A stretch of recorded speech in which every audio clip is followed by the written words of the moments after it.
Presenting so strong a prop is his invention.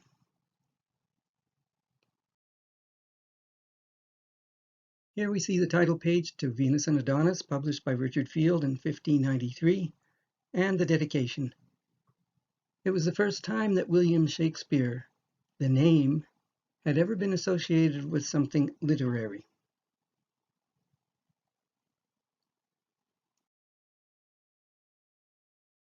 I draw your attention now to the yellow and red A's highlighted here for you.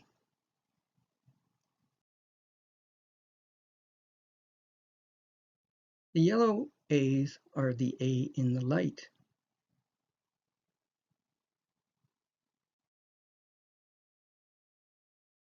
Red A's represent the A in shadow.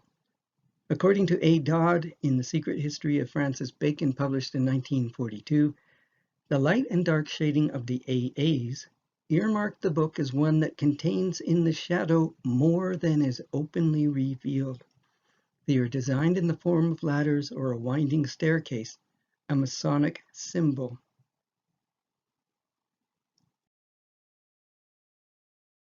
Presenting the hints to count. There are plenty of hints to count in this short little dedication. It begins with the double A ornament.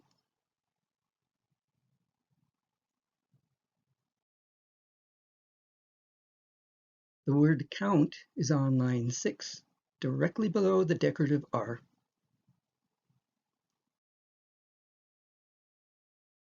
It's an instruction to count the author because it says, "Count myself."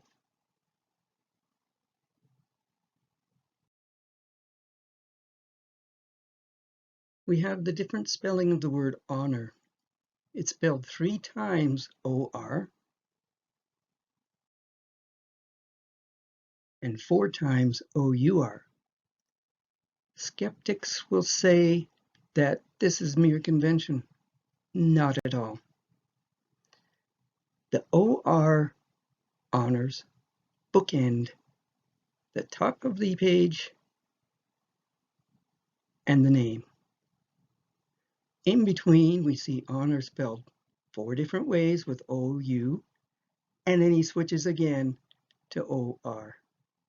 This is proof that the spelling anomaly is a sign to look closer at what's going on.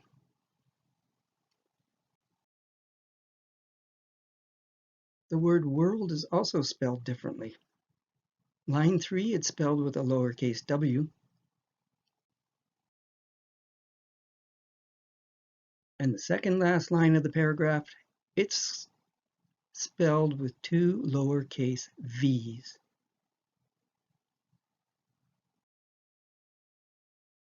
Which brings me to the alternate use of letters, which is another anomaly that suggests that people and readers look closer at what's going on.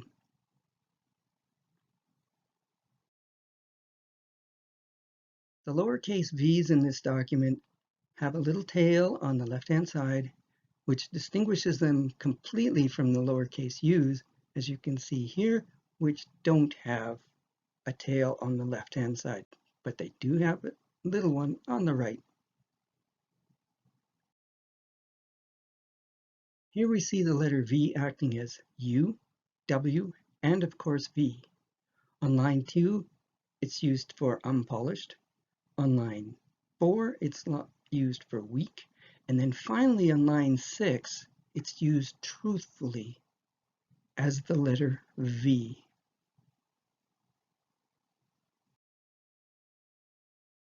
Here we see the alternate use of letters again. The undisguised letter is the 51st word in the dedication itself. 51 is 17 times 3. The disguised letter is in survey. As you can see here, it's used as a U and a V, another indication of something being done behind the scenes. Pay close attention, people. Anomalies are always there for a reason.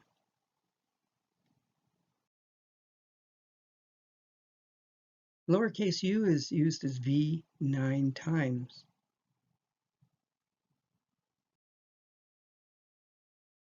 Now we'll do some more counts.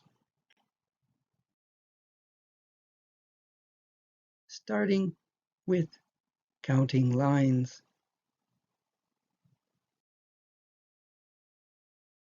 From the top of the address to the name William Shakespeare, there are 17 lines. 17 letters border the decorative R.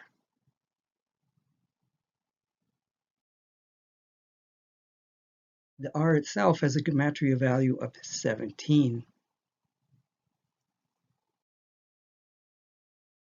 The first two italic uppercase letters in the dedication itself are I and H, and they have a combined gematria sum of 17.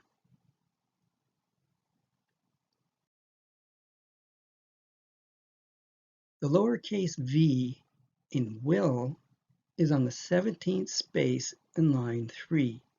Remember, 3 is a sacred number in Christianity, and it indicates the presence of divine truth or profound truth.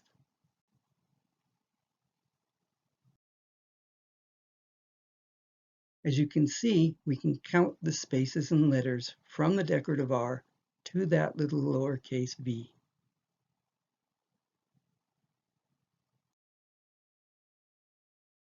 The 17th and 34th spaces on the second last line, which has all those lowercase v's, are also occupied by the lowercase v.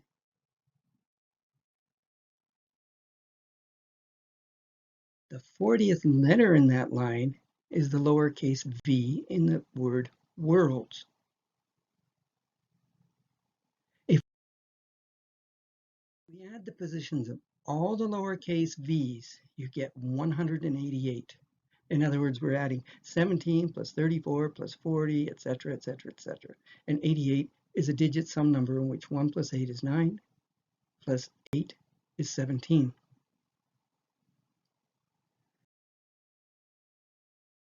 There are 40 uppercase letters from the top of the address to the bottom of the paragraph.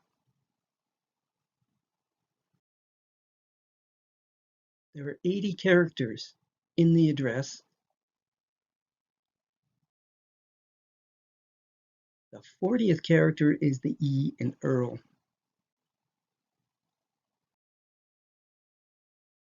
That line, when we add up all the uppercase letter values, has a gematria sum of 71. And 71 is a mirror of the gematria value of R, a mirror of the number of letters that border the uppercase R, and a mirror of the number of lines from the top of the address to the name William. If we subtract the lowercase letters in that same line, the remainder is the position of the uppercase E.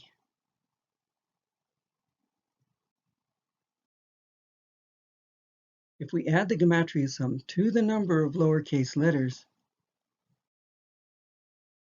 we get a multiple of 17.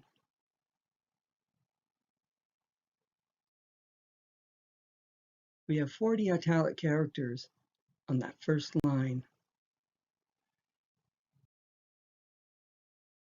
And if we include the uppercase R's value of 17, we get a 1740 illusion. This is the first one we can see.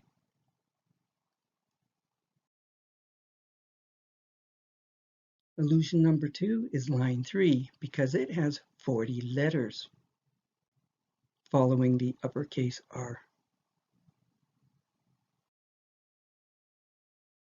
There are 40 characters in the sign-off.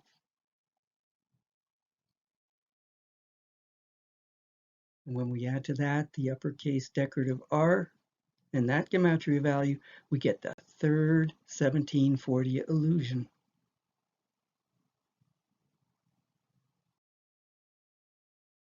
We also have 20 lowercase v's in the dedication itself.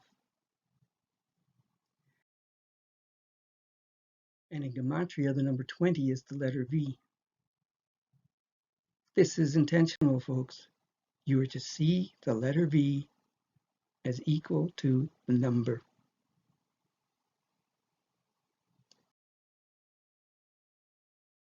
Which brings us to a numbergram. If you add up all the homophones in the dedication's paragraph to each other,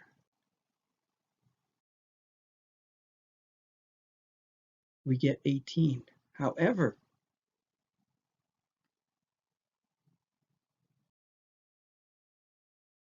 the word first implies the number 1. And one of the principles we follow in these puzzles is that we're subtracting things that are different from a list. And because this number first is different from the homophones to the other numbers,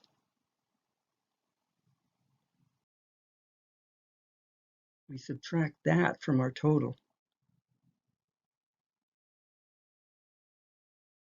to get 17.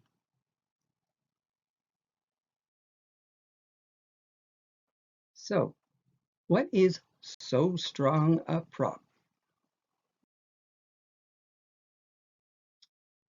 Well, it's a puzzling phrase and something that people have been trying to figure out for a long time.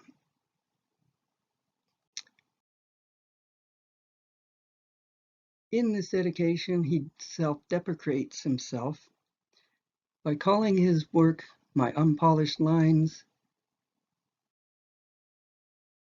so weak a burden, proof deformed, so barren a land, and so bad a harvest." Incidentally, all of these phrases have 17 words in them, which may in fact be coincidental, but it's still something to note in the back of our minds.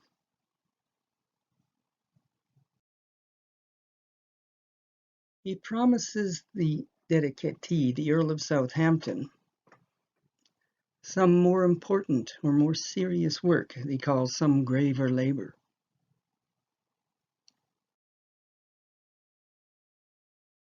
Getting back to this, what is so strong a prop? Well, a prop is something for the stage. It's not useful outside of the stage. It's fake. It's also a brace supporting something.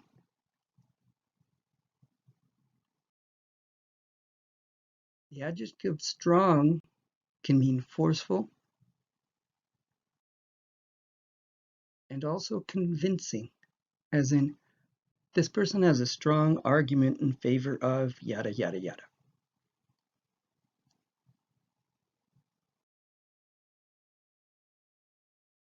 The prop is directly related to my invention. So, what's an invention? It's a contrivance, something fanciful. But what is it?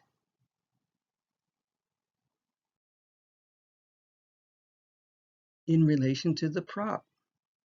Well, it's quite simple. It's the name. Because he talks of the first heir of his invention, and the first thing he published is this very poem, Venus and Adonis. Presenting the 1740 man. He knew the Earl of Southampton intimately because his daughter was once proposed as a wife for him, or actually, the Earl was proposed as a husband to his daughter. Of course, it's related to the number 17 that we've seen here, and the number 40 as well, and the number 20 equals V.